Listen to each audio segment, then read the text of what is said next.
ഈശോമിശിഹായ്ക്ക് സ്തുതിയായിരിക്കട്ടെ. ഇന്ന് നമ്മൾ കേൾക്കാൻ പോകുന്നത് പ്രഭാഷകൻ 4:1.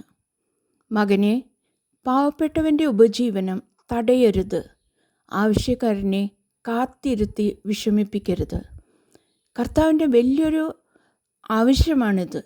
അതായത് നമ്മളെ ഉപദേശിക്കാനായിട്ട് കർത്താവ് പറയുന്നത്, മകനെ, പാവപ്പെട്ടവൻ്റെ ഉപജീവനം തടയരുത്, ആവശ്യക്കാരനെ കാത്തിരുത്തി വിഷമിപ്പിക്കരുത്. കർത്താവിന് ഇതൊന്നും ഇഷ്ടമല്ല. നമുക്ക് നോക്കാം എന്തതിൻ്റെ അർത്ഥം എന്നുള്ളത്. ഇവിടെ ഉപജീവനം തടയുക എന്നത് ഒരാളുടെ ജീവിക്കാൻ വേണ്ട അടിസ്ഥാന സഹായം, അവകാശം, വേതനം, ആഹാരം, കരുണ എന്നിവ വൈകിക്കുകയോ നിഷേധിക്കുകയോ ചെയ്യുന്നതാണ്. ഇത് പല രീതിയിൽ നമ്മൾ ചെയ്യാൻ സാധ്യതയുണ്ട്. അറിഞ്ഞോ അറിയാതെയോ നമ്മൾ ചെയ്യും. ഇനിമേലാക്കം നമുക്കതൊന്ന് ശ്രദ്ധിക്കാം. എന്തൊക്കെയാണത്?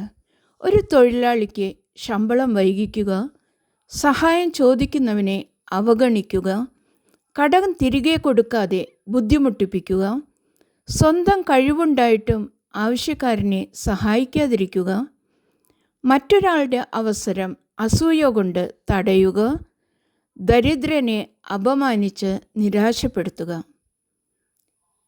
ലേവ്യരുടെ ബുക്കിൽ 19:13 പറയുന്നു, തൊഴിലാളിയുടെ കൂലി രാത്രി മുഴുവൻ നിൻ്റെ പക്കൽ ഇരിക്കരുത്.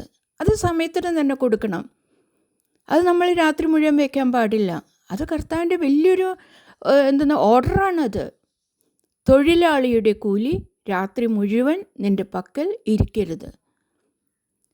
വിശുദ്ധ മത്തായിയുടെ സുവിശേഷം പറയുന്നു, 5:7, കരുണ കാണിക്കുന്നവൻ ഭാഗ്യവാൻ, കാരണം അവന് കരുണ കിട്ടും. കർത്താവിൽ നിന്ന് അല്ലെങ്കിൽ മനുഷ്യരിൽ നിന്ന് തന്നെ കരുണ തിരിച്ചു കിട്ടും. ഞാനത് പലരുടെ കാര്യത്തിലും കണ്ടിട്ടുണ്ട്. സുഭാഷിതങ്ങൾ 19:17, ദരിദ്രനോട് ദയ കാണിക്കുന്നവൻ കർത്താവിനാണ് കടം കൊടുക്കുന്നത്, അവിടുന്ന് ആ കടം വീട്ടും. പിന്നെ ഇതിലും വലിയൊരു പ്രോമിസ് ഉണ്ട് നമുക്ക്. ദൈവത്തിൻ്റെ കർത്താവ് വാഗ്ദാനങ്ങളിൽ വിശ്വസ്തനാണ്.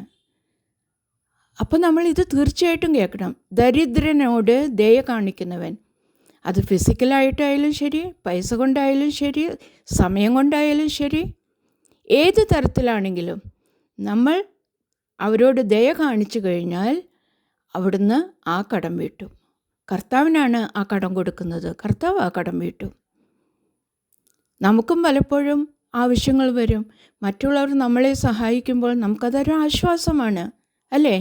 ഒന്ന് ചിന്തിച്ച് നോക്ക്. സുഭാഷിതങ്ങൾ 16:7, ഒരുവൻ്റെ വഴികൾ കർത്താവിന് പ്രീതികരമായിരിക്കുമ്പോൾ ശത്രുക്കൾ പോലും അവനോട് ഇണങ്ങിക്കഴിയുന്നു.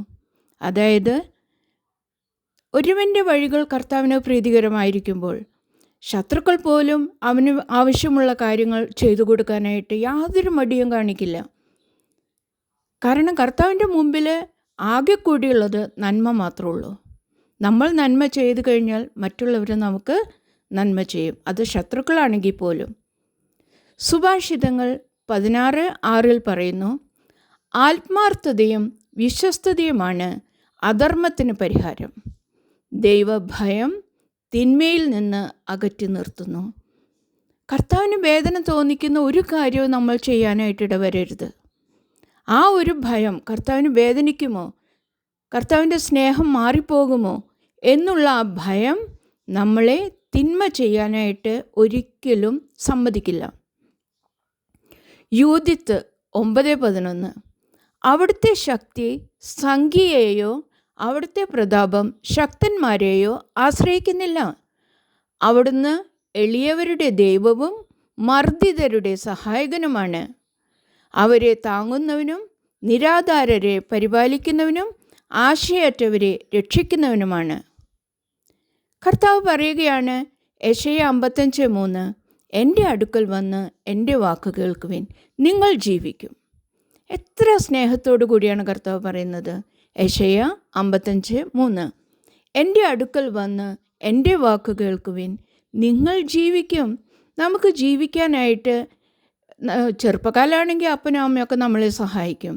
പിന്നെ നമുക്ക് ജീവിക്കണമെന്ന് വെച്ച് കഴിഞ്ഞാൽ കർത്താവിൻ്റെ ഒരു സഹായം തന്നെ വേണം. കാരണം ഇന്നത്തെ കാലത്ത് പ്രത്യേകിച്ചും പരിശുദ്ധ അമ്മ എന്താണ് പറഞ്ഞത് കാനായിലെ കല്യാണത്തിന്? അവൻ പറയുന്നത് നിങ്ങൾ ചെയ്യുവിൻ, അല്ലേ? അപ്പോൾ കർത്താവിൻ്റെ വാക്ക് കേട്ട് നമ്മൾ ജീവിക്കുകയാണെങ്കിൽ നമ്മളുടെ ഉള്ളിലുള്ള അഹംഭാവവും നമ്മുടെ സ്വാർത്ഥതയും എല്ലാം പോയി നമ്മൾ ദൈവം പറയുന്നത് പോലെ ജീവിക്കുവാനായിട്ട് സാധിക്കും. പലർക്കും ജീവിതത്തിൽ ഉയരുവാൻ സാധിക്കാത്തത് ഈ കാരണങ്ങൾ കൊണ്ടായിരിക്കും. അതൊന്ന് നമുക്ക് ചിന്തിച്ച് നോക്കാം. കാരണം പലപ്പോഴും നമുക്ക് തടസ്സങ്ങളാണ്, അല്ലെങ്കിൽ ഉയരാൻ സാധിക്കുന്നില്ല, അങ്ങനെ പല പ്രശ്നങ്ങളും നമ്മൾ പറയും. മറ്റുള്ളവർ നമ്മളോട് ഇങ്ങനെ ചെയ്തു അങ്ങനെ ചെയ്തു. പക്ഷേ കർത്താവ് പറയുന്നു, എൻ്റെ വാക്ക് കേൾക്കുവിൻ, നിങ്ങൾ എൻ്റെ അടുക്കൽ വരുവിൻ, നിങ്ങൾ ജീവിക്കും. ആമേൻ.